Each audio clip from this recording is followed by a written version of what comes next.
আসসালামু আলাইকুম রহমতুল্লাহ। প্রিয় দর্শক, সবাই কেমন আছেন? আশা করছি ভালো আছেন। আজকে আমরা দেখার চেষ্টা করব আমার লফটে কতগুলো কবুতর এখন ডিমে আছে। আমার মনে হয় সবগুলো কবুতরই এখন ডিমের মধ্যে থাকবে। অনেকদিন পর আজকে লফটে ঢুকলাম।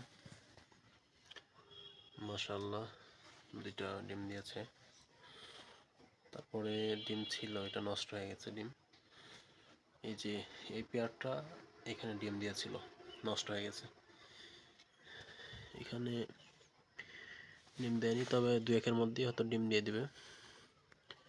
এখানে নাই।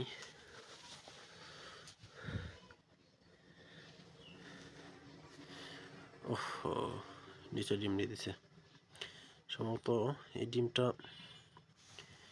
এই কবুতরের, গিরিবাস, রাজশাহী গিরিবাস। দুইটাই সেম কালার, সুন্দর মাশাআল্লাহ।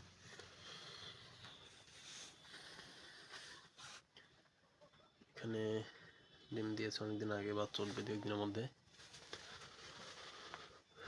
মাশাআল্লাহ। এখানেও ডিম আছে, নিচে নাই। এখানেও আলহামদুলিল্লাহ ডিম নিয়ে বসে আছে রাজশাহী গিরিবাস। ম্যাক্সিমাম কবুতরই আমার রাজশাহী গিরিবাস। সবাই দোয়া করবেন ছোট খামারটি যেন ভবিষ্যতে অনেক বড় হয়। আল্লাহ বরকত দান করেন। আজকে পর্যন্তই। আসসালামু আলাইকুম।